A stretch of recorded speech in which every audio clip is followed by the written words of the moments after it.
सम्मानित भाइयों बहनों, आज माह जनवरी का 21 तारीख है। 23 जनवरी नेताजी सुभाष चंद्र बोस का जन्मदिन है और यह जन्मदिन नेताजी के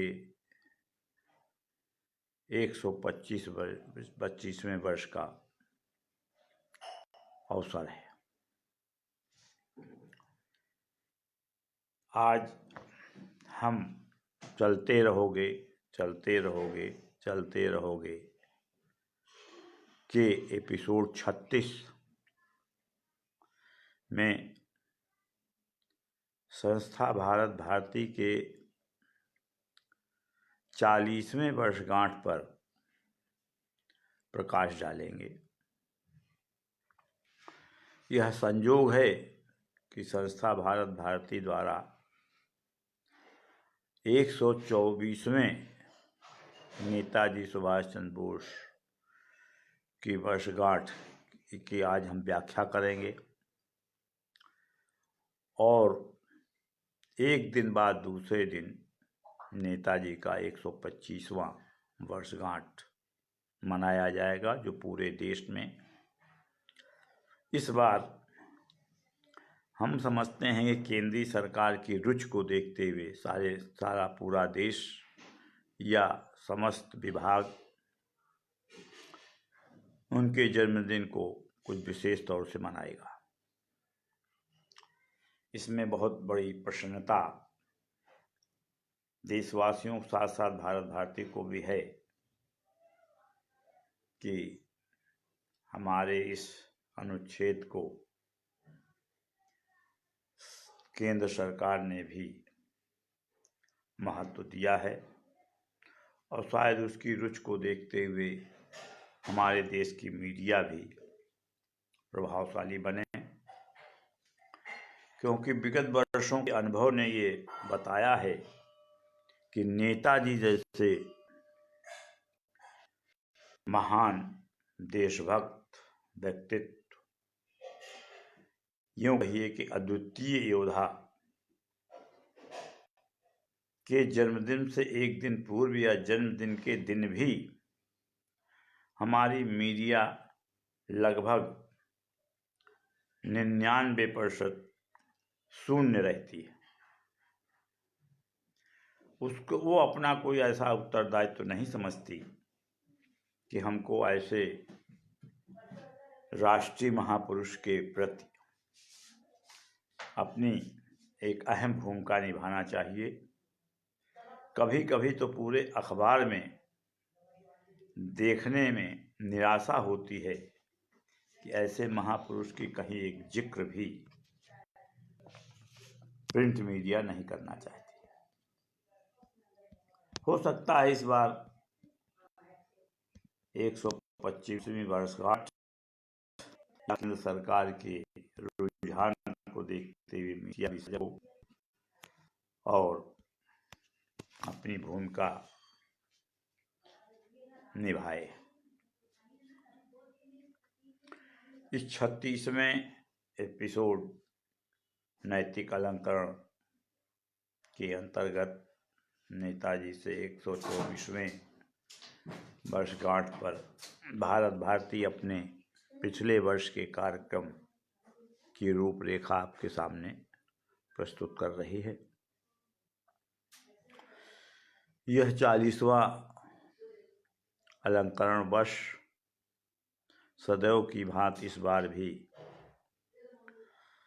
सुल्तानपुर के जाने माने तिकोनिया पार्क में मनाया गया। मौसम भी अच्छा था और हमारे इस आयोजन के मुख्य अतिथियों में हमारे दोनों संरक्षक माननीय अब्दुल करीम जोकर जी व कमल नयन पांडे जी की उपस्थिति रही। इस बार भारत भारती ने जनपद के 2 होम्योपैथिक के नामी गिरामी डॉक्टर्स डॉक्टर रमाशंकर मिश्र जी, जो हमारे जनपद में RSS राष्ट्रीय स्वयं संघ के प्रमुख भी हैं, और उन्हीं के समकक्ष डॉक्टर नैयर रजा जैदी, उनका भी अपने समाज में एक प्रभुत्व है, और रोटरी क्लब सुल्तानपुर के वो पूर्व अध्यक्ष भी रह चुके हैं, और आप भी होम्योपैथिक के ही डॉक्टर हैं। इन दोनों शख्सियतों को भारत भारती ने इस बार विशिष्ट अतिथि के रूप में आमंत्रित किया, जिसको उन्होंने स्वीकार किया और हमारे मंच की शोभा बढ़ाई। इसके अतिरिक्त मुख्य अतिथि के विषय में आप कुछ विशेष जानकारी हासिल करें। हमारे इस 40वें अलंकरण नैतिक अलंकरण समारोह के मुख्य अतिथि गिनीज ऑफ बुक रिकॉर्ड में दर्ज विश्व साइकिल गुरु के नाम से जाने जाते हैं।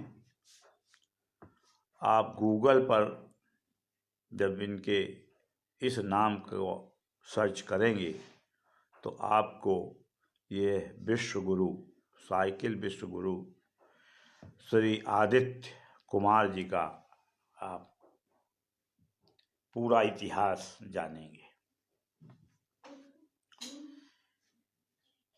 आदित्य कुमार जी खास तौर से उत्तर प्रदेश के फर्रुखाबाद जिले के निवासी हैं, और आज से 27 वर्ष पूर्व उन्होंने अपना परिवार में इनके माता पिता भाई सभी थे, लेकिन कुछ प्रेरणा से आपने घर छोड़ दिया। आपने अपना ध्येय खोजते खोजते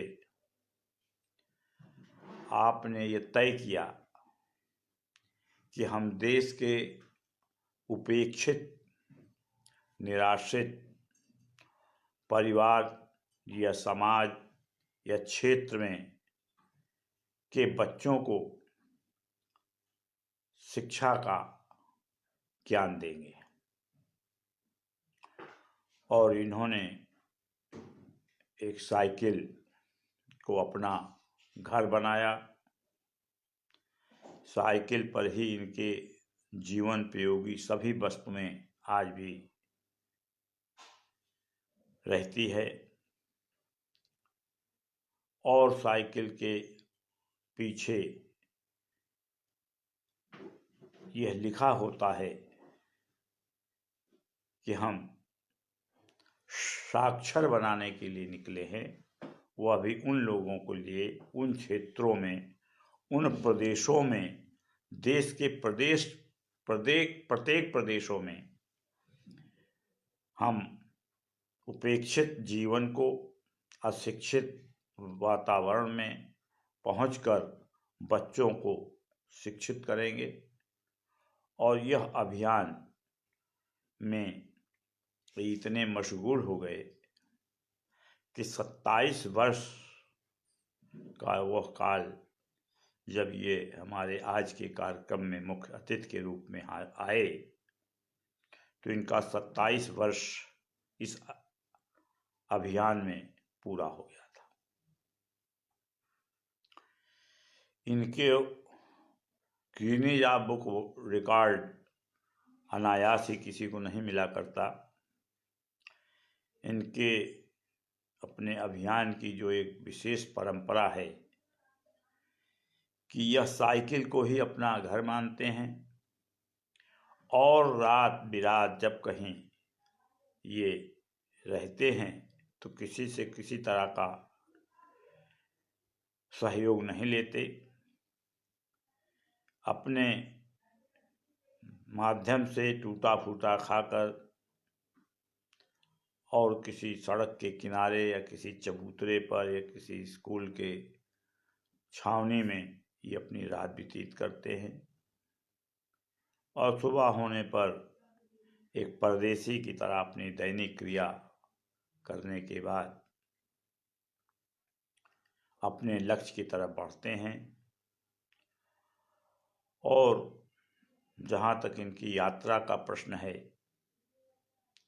देश का कोई ऐसा भाग नहीं है, कोई ऐसा प्रदेश नहीं है जहाँ कि इन्होंने अपने इस अभियान का स्तंभ न गाड़ा हो। गांव में जहाँ साइकिल के अलावा कुछ नहीं जाती, जहाँ के बच्चे का खा गा घा भी नहीं पढ़ते जानते, ऐसे गांवों में, ऐसे बीहड़ इलाकों में आप जाते हैं, इनके साइकिल को देखकर एक भीड़ लग जाती है। गांव वाले इकट्ठा अपने आप हो जाते हैं कि ये कौन अजनबी आदमी आ गया। और गांव जो इनके साइकिल पर पट्टिकाएँ लगी होती हैं उसको पढ़कर थोड़ा लोग गंभीर होते हैं। फिर ये अपनी बात बताते हैं और गांव के बच्चों को इकट्ठा करके महीने महीने 2-2 महीने उस इलाके में रुककर सभी बच्चों को शिक्षित करते हैं। जिन बच्चों को या जिनके अभिभावक इस योग्य नहीं होते कि वो उनको पढ़ाई का साधन खरीद सकें या बच्चों को दे सकें, उसको ये अपने इस आयोजन में मिले रास्ते में मिले हुए पैसों का खर्च करके उनको कॉपी किताब इत्यादि दिलाते हैं। और इस तरह इनकी यात्रा का एक ऐसा रिकॉर्ड बना कि गिनीज बुक को मजबूर होकर आपको विश्व साइकिल गुरु के टाइटल से जगह दी। भारतीय संसद ने इनको हीरो की उपाधि दी है। इसी तरह इनके पास उपाधियों और पुरस्कारों और सम्मानों का एक लंबा जखीरा है जिसकी गिनती नहीं की जा सकती। हमको भी इस बात की जानकारी हुई, मृगेंद्र बालक जिसको इस वर्ष से पहले पिछले वर्ष मैंने एक अभिमन्यु बालक के हिसाब से उसको हमने मुख्य वक्ता अपने कार्यक्रम में बनाया था, उसके पिताजी ने इनका परिचय मुझे दिया, इनका टेलीफोन नंबर दिया और उसी से संपर्क करने पर मैंने इनको आमंत्रित किया आज के आयोजन के लिए कि अगर आपके पास समय हो तो आप हमारे इस आयोजन में मुख्य अतिथि की शोभा बढ़ावें। इन्होंने भी भारत भारती के बारे में बहुत कुछ जाना बाहरी माध्यम से, यद्यपि हम तो न तो गिनीज बुक में हैं न कहीं अन्य ऐसी प्रामाणिकता के किसी फील्ड में हैं कि हमको सार्वजनिक रूप से लोग जान सकें, लेकिन फिर भी यदा कदा घोंसले में भी आवाज़ आया करती है। भारत भारती के विषय में भी उन्होंने जो जानना चाहा वो किसी तरह उनको पता भी लगा। उनको भी ये विश्वास हुआ कि हमारी जैसे ही कोई संस्था है जो इस तरह का कार्य कर रही है।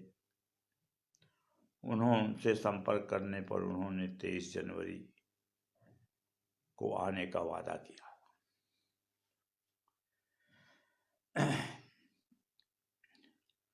2 दिन पहले 21 जनवरी को वो हमारे जनपद में पधारे और सायंकाल लगभग 6 बजे हमारे यहाँ के किसी व्यक्ति ने उनको हमारी दुकान तक पहुंचाया। दुकान आने पर उनकी जो सहजता, उनका जो सादापन और अहम रहित जो वातावरण था, ये लगा ही नहीं कि ये विश्व गुरु साइकिल गिनीज बुक रिकॉर्ड का व्यक्तित्व है। साधारण व्यक्ति की तरह उनका आगमन, बातचीत, रहन सहन पाकर हम भी बड़े प्रफुल्लित हुए। मैंने उनको ऑफर दिया कि आज हमारे घर पे आप रुकें रात में। उन्होंने स्वीकार किया। मैं दुकान बंद करके जब चला तो इनके साथ पैदल ही आया, क्योंकि ये साइकिल से थे। साइकिल अमूमन आप पैदल ही लेके चलते हैं। रास्ते में कुछ लोगों ने इनके बोर्ड देखे। रात को 9 बजे कुछ दुकानदारों ने इनको रोक लिया, इनके विषय में जानना चाहा और उसके बाद चलते चलते जिन लोगों ने रोका उन लोगों ने अपने पॉकेट के लगभग वर्तमान में जो भी उनके समय पॉकेट में था सभी पैसा इनको देकर अपनी कृतज्ञता ज्ञापित किया। यही इसी तरह जब ये चलते हैं, जब ये अपने अभियान पर निकलते हैं तो गांव देहात शहर के हर लोग अचूबे ढंग से इनको देखते हैं, इनकी साइकिल को देखते हैं, इनकी भावभूषा देखते हैं, इनसे बातचीत करते हैं और फिर इनके काम से भावुक होकर इनको आर्थिक सहयोग अपने यथाशक्ति बिना मांगे लोग दे दिया करते हैं। यही इनकी सबसे बड़ी पूंजी है और यही इनकी सबसे बड़ी प्यार का नमूना है। बिना मांगे आज के समाज में कोई जब धन देता है तो निश्चित रूप से वो भावना से जुड़ा होता है। और ये बताते हैं कि जब भी ऐसा धन प्राप्त होता है तो हम अपने जीविकोपार्जन के अलावा दूसरा पैसा होता है सब उन देहात के बच्चों में, अशिक्षित कैंप में आए हुए बच्चे को उनकी शिक्षण सामग्री खरीद कर दे दिया करते हैं। ऐसे महान शख्सियत का आज 40वें नैतिकरण समारोह में हमारे मंच पर पदार्पण हुआ, जिनकी फोटो भी मैंने आपके व्हाट्सएप पर डाल रखी है। फिर एक बार आपको उनको दिखाता हूँ। ये किसी विभूत को सम्मानित करते हुए बाएं हाथ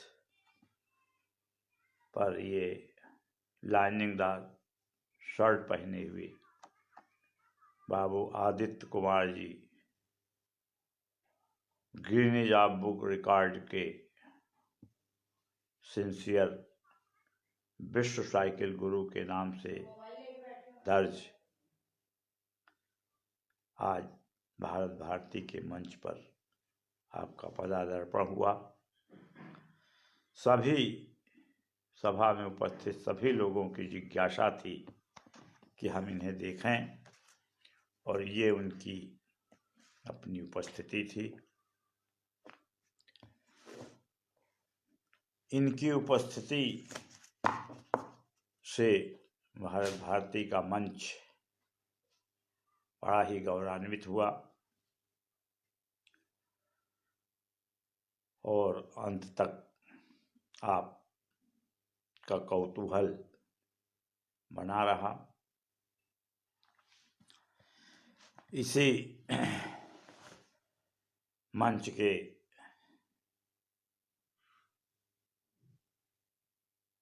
शोभायमान विश्वगुरु आदित्य कुमार जी से हमारा मंच गौरवान्वित हुआ और राष्ट्रगान इत्यादि होने के बाद हमारे संरक्षकों का उद्बोधन हुआ और उद्बोधन होते होते अलंकृत व्यक्तियों का अलंकरण शुरू हुआ। आज के अलंकरण समारोह की जो मुख्य शख्सियतें थीं उनके विषय में भी आप जानें और ये अनुभव करें कि किस किस लोग की किस किस गुणवत्ता के लोग बराबर भारत भारती के अलंकरण से विभूत होते रहे हैं। उन्हीं में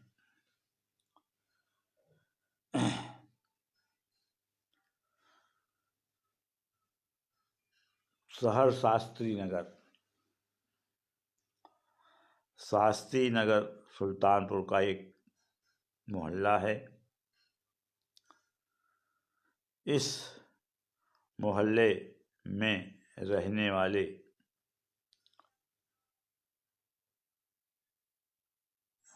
प्रदेश स्तर के ठेकेदार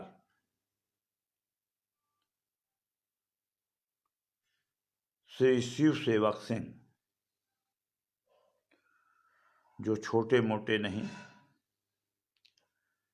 साल में अरबों रुपए के ठेकेदारी का कार्य करते हैं और प्रदेश के बड़े ठेकेदारों में आपकी उपस्थिति है। ऐसे बड़े व्यक्ति को भारत भारती का सम्मान दिया जाना भी कुछ आश्चर्यजनक लगता है,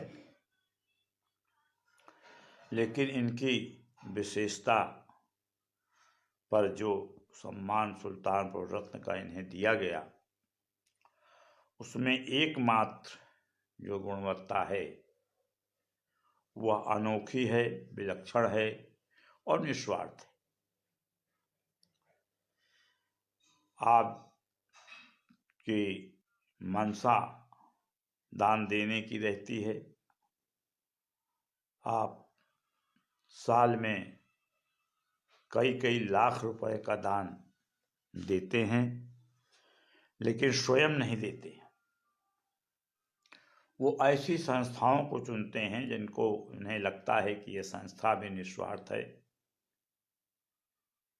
और उस संस्थाओं के माध्यम से बिना नाम बताए गुप्त दान करने वाले ठेकेदार शिव सेवक सिंह को अगर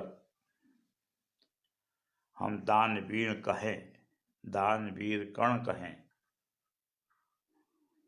तो मैं समझता हूँ कि यह एक दान देने वालों का सबसे बड़ा परिचय है। दानवीर कर्ण हमारे संस्कृति के एक ऐसे दाता हैं कि जिन्होंने अपने मरते दम तक अपने शरीर के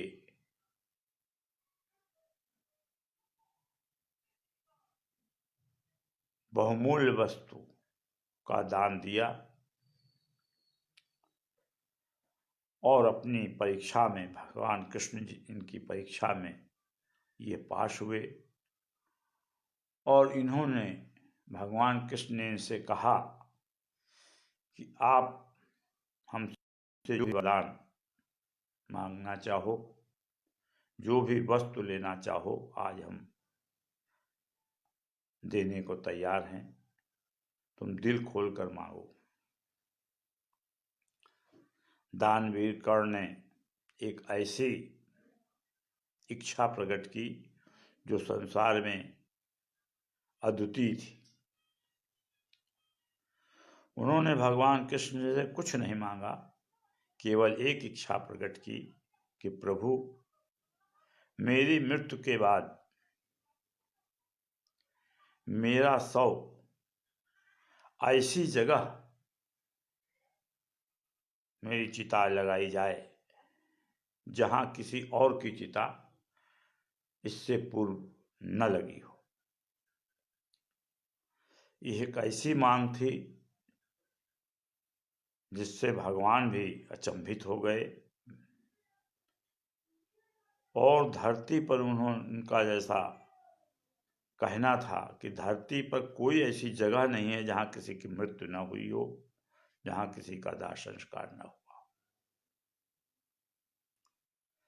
तब भगवान कृष्ण ने इनकी इच्छा पूरी करने के लिए इनके शव को अपनी हथेली पर जगाया, यानी अपनी हथेली पर उन्होंने दानवीर कर्ण की अस्थि को जगह दी। ऐसे महान दानवीर कर्ण एक परिचय है कि कोई निस्वार्थ दानी अगर अपनी सीमा से बाहर हटकर करता है तो बहुत बड़ा दान होता है। इसी क्रम में शायद बहुत कम लोग जानते हों कि हमारे यहाँ एक बहुत बड़े उद्योगपति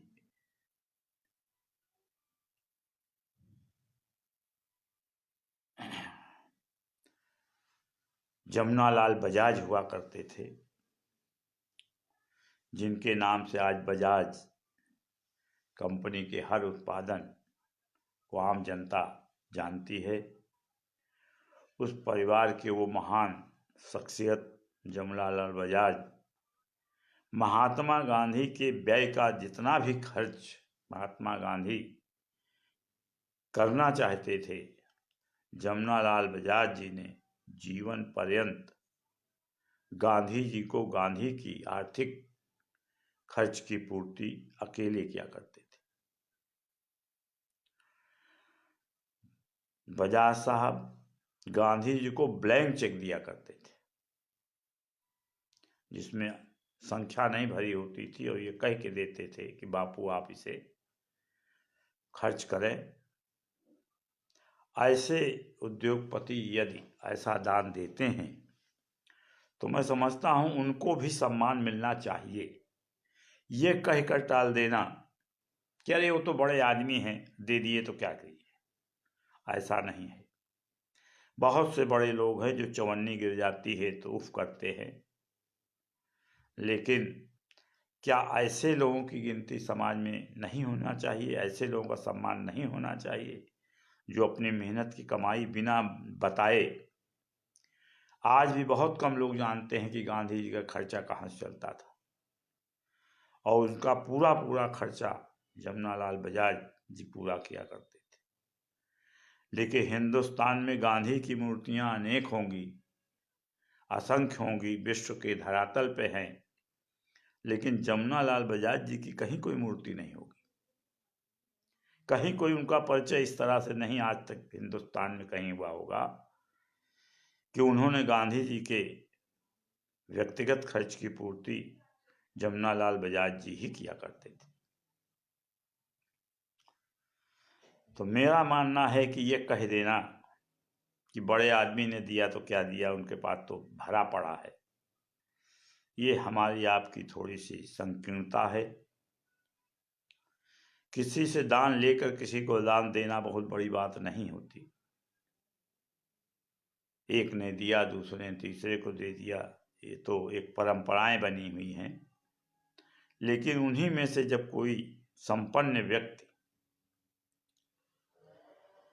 किसी देश के काम आने वाले व्यक्ति को अपना धन का सहयोग देता है तो बहुत बड़ी उसका हृदय होता है। ऐसे व्यक्तियों का भी समाज में और कुछ नहीं तो कम से कम सम्मान तो होना ही चाहिए। इसी निर्णय से भारत भारती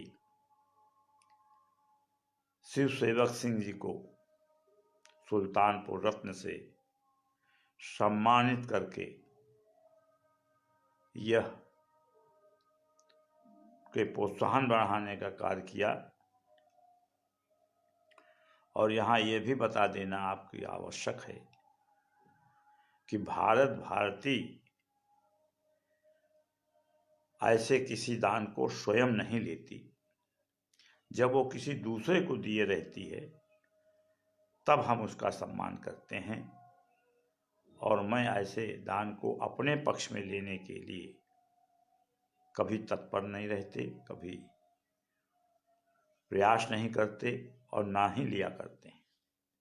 अगर हमने कभी सहयोग जनमानस के लिया भी है तो जनमानस से ही लिया है, 10 रुपये 5 रुपये इकट्ठा किया है, लेकिन किसी धनाढ्य व्यक्ति से बड़े रकम की भरपाई नहीं की है।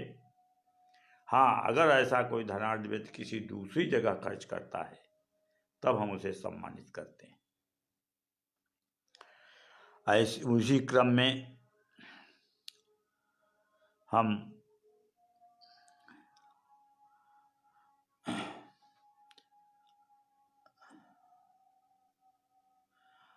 हमारे जनपद ने इस वर्ष 3 छात्रों ने, 2 छात्र और 1 छात्रा ने आईएएस की परीक्षा पहले टर्म में ही पास की।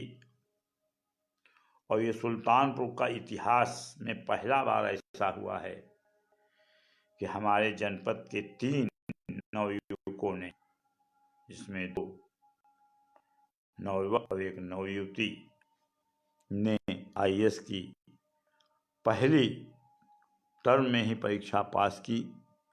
ऐसे तीनों आईएएस बालकों को हम भारत भारती ने सुल्तानपुर रत्न से नवाजा, जिनका क्रमशः नाम आलोक दुबे, सौरभ मिश्र व प्रतिभा वर्मा को जाता है। ये तीनों छात्र छात्राओं ने सुल्तानपुर का नाम इस विषय में रोशन किया कि कभी कभी कुछ कुछ जिले तो ऐसे भी हैं जहां आज भी कोई बालक आईएएस की प्रथम टर्म में परीक्षा पास नहीं करता। हमारे जनपद के इस साल 3 होनहारों ने आईएएस की परीक्षा पास की, जिससे सुल्तानपुर का गौरव बढ़ा। इसलिए इन बच्चों को हमने सुल्तानपुर रत्न मानकर सुल्तानपुर की रत्न से उपाधि से विभूषित किया। ये तीनों अपने इस परीक्षा में पास होने के बाद ट्रेनिंग में बाहर थे।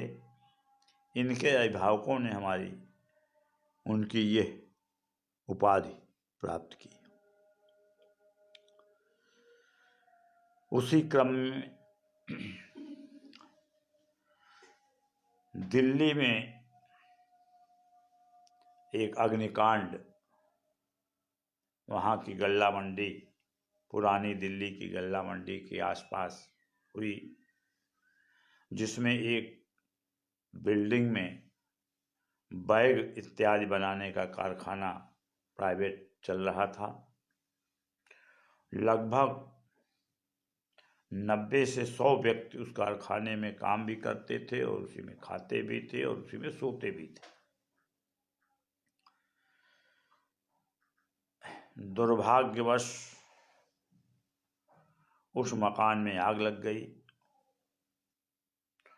और उस मकान में एक छोटा दरवाजा के अलावा कोई ऐसी जगह नहीं थी जहां से दुर्घटना होने पर आदमी भाग सके।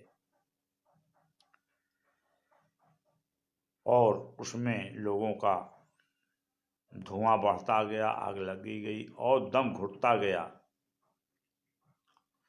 दमकल वासियों को, दमकल विभाग को जब इस बात की सूचना मिली तो वो अपने कर्तव्य परायणता में आगे आए। उन्हीं में से एक शुक्ला जी थे, जिन्होंने अपनी जान की बाजी लगाकर, राजेश शुक्ल, उन्होंने अपनी जान की बाजी लगाकर दम घुट रहे उस छोटे से मकान में 90 लोगों की जीवन संकट में था, उसमें शुक्ला जी ने अपने जीवन की बाजी लगाकर 11 जिंदगियों को बचाया। अपने पीठ पर लाद लाद कर उन्होंने बाहर निकाला और इस तरह से उन्होंने अग्निकांड में पीड़ित 11 जिंदगियों को जीवन दिया। ऐसे कर्तव्यपरायण दिल्ली के उस साहसी कर्मचारी को सुल्तानपुर भारत भारती ने लोकमणि सम्मान से विभूषित किया। जबकि हमारे यहाँ सर्विस क्लास को यद्यपि लोक भूषण का सम्मान दिया जाता है, लेकिन उनकी कटिबद्धता और उनके त्याग को देखते हुए उनकी 1 डिग्री बढ़ाकर उनको लोकमणि का सम्मान रुपया 10,000 से देकर सम्मानित किया गया। उनके विभाग तक सूचना भेजी गई, उनकी स्वयं की स्वीकृति आ गई, लेकिन दुर्भाग्य ये देखिए कि दमकल विभाग ने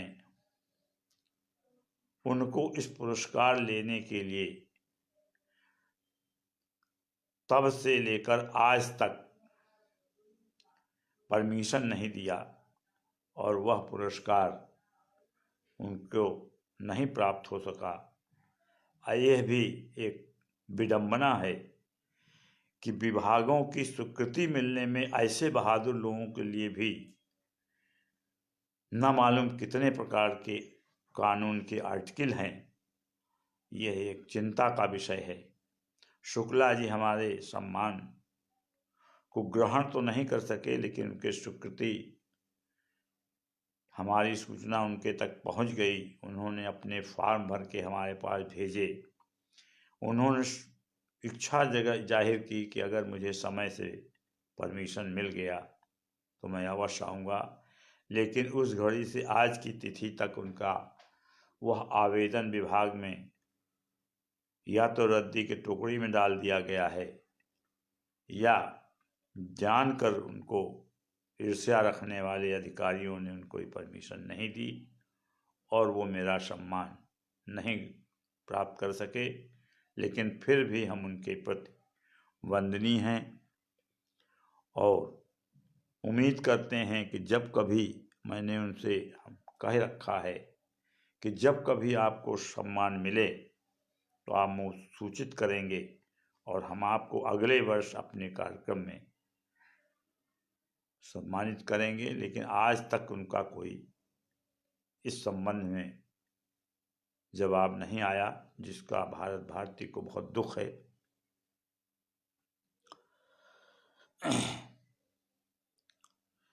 इसी तरह भगवत गीता की अवधि में अनुवाद करने वाले हमारे जनपद के कूड़ेभार ब्लॉक के एक गांव में रहने वाले क्षेत्रीय ग्रामीण बैंक के अधिकारी श्री गंगा प्रसाद यादव, जो कहने को तो बैंक के कर्मचारी हैं, जीविका उनका साधन है, भ्रष्टाचार उनके आसपास दूर तक कहीं भटक नहीं सकती।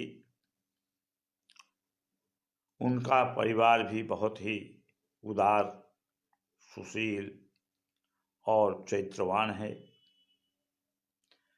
वो अपने परिवार में संयुक्त रूप से रहते हैं।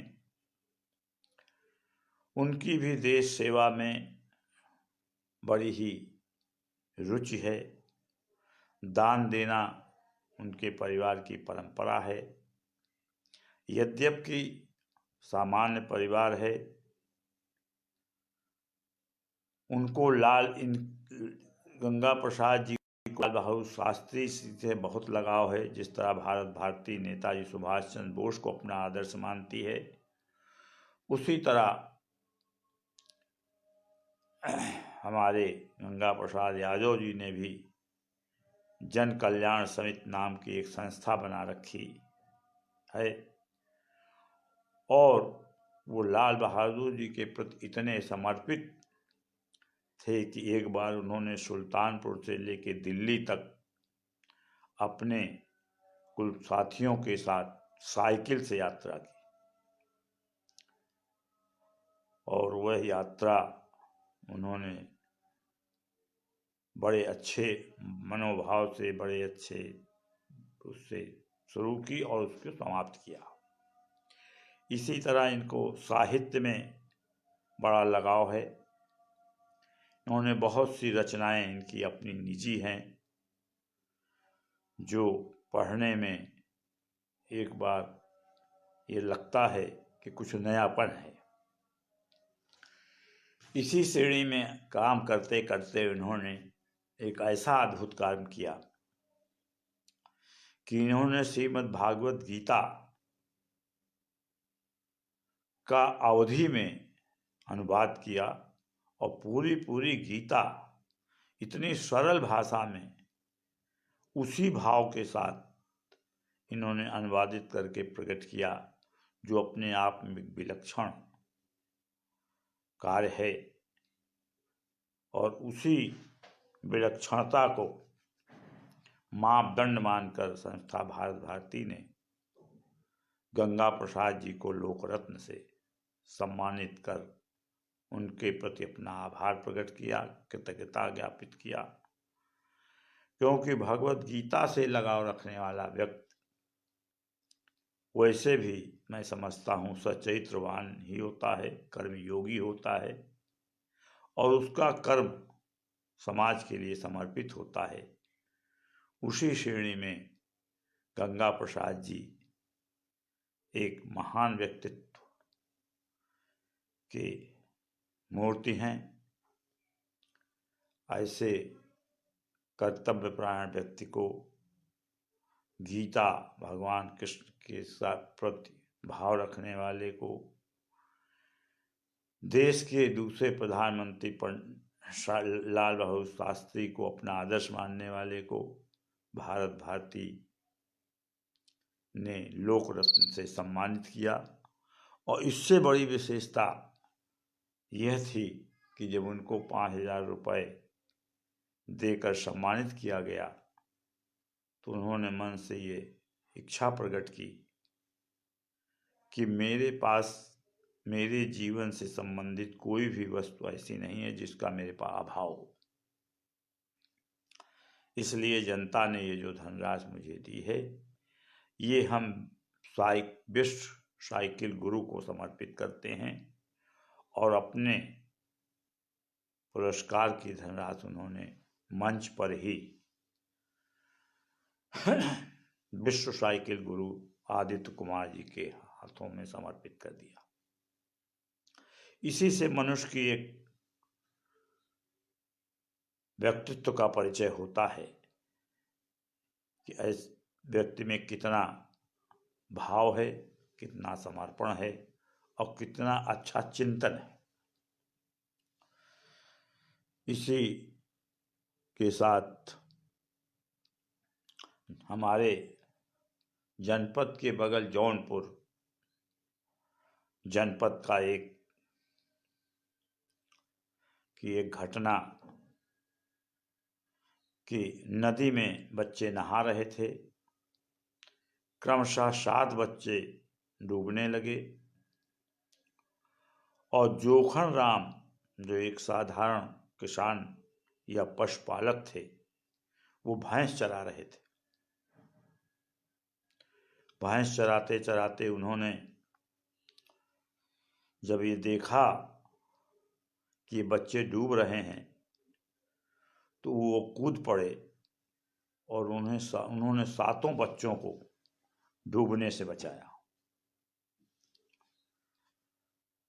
ऐसे जोखन राम जी को संस्था ने लोक रत्न सम्मान से सम्मानित करने का पूरा प्रयास किया,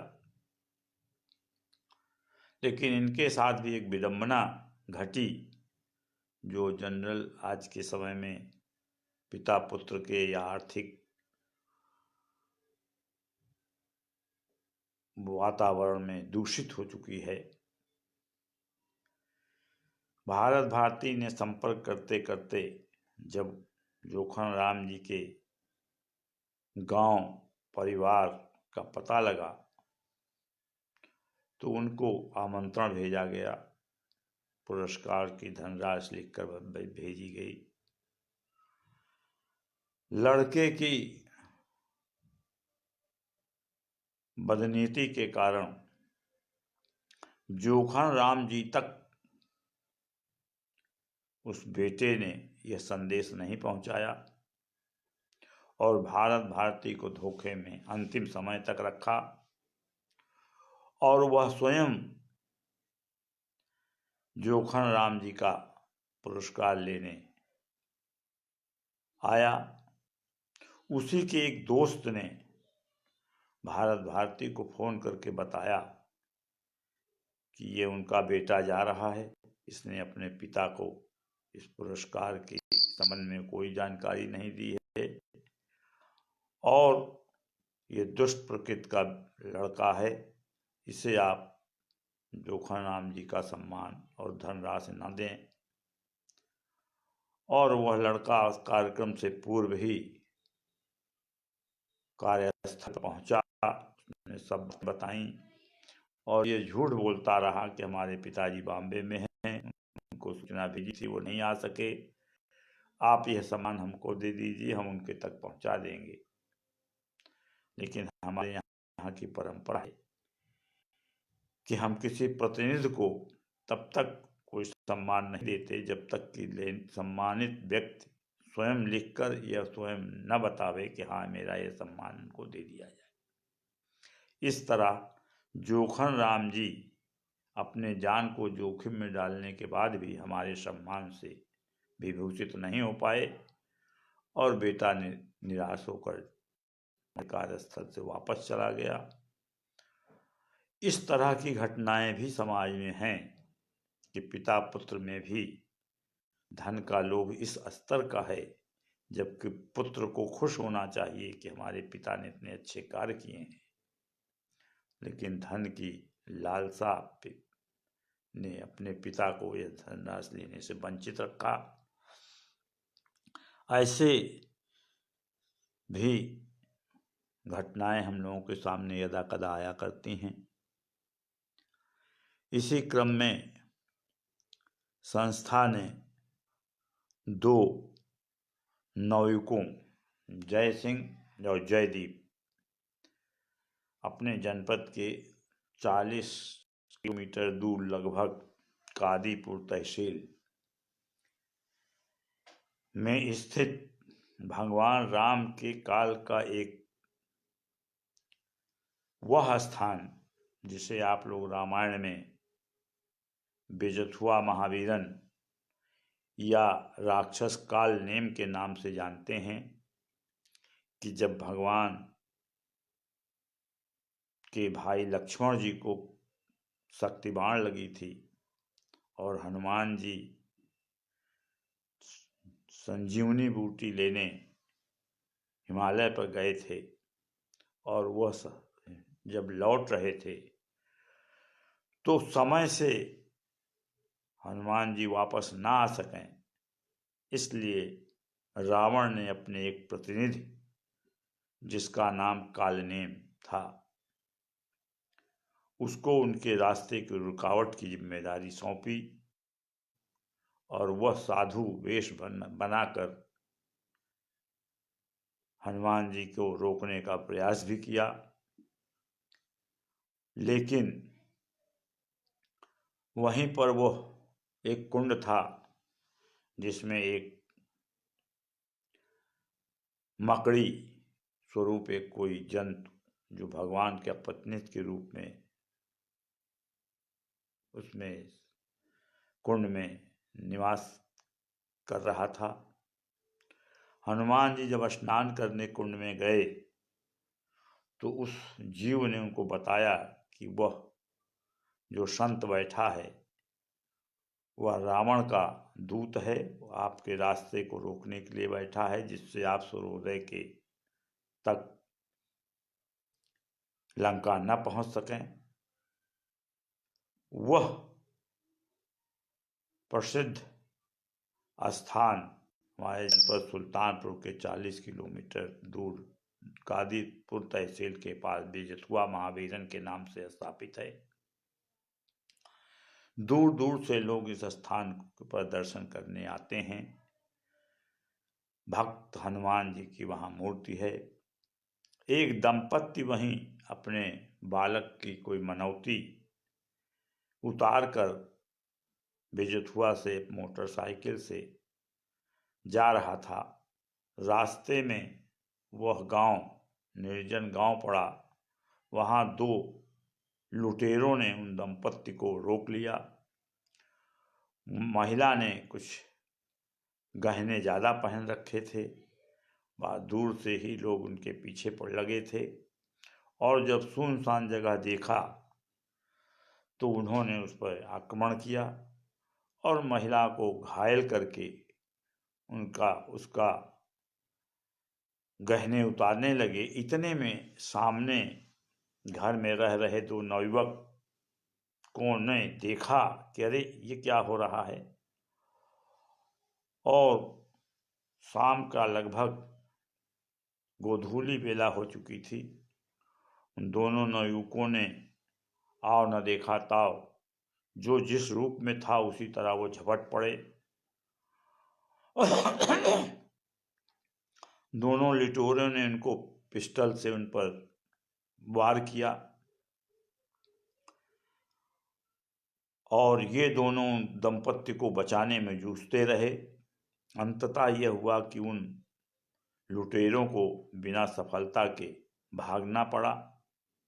दंपत्ति घायल होने के साथ बच गई, लेकिन ये दोनों नवयुवक इस रूप में जख्मी हो गए थे कि इनको जिला अस्पताल सुल्तानपुर में लोगों ने भर्ती कराया।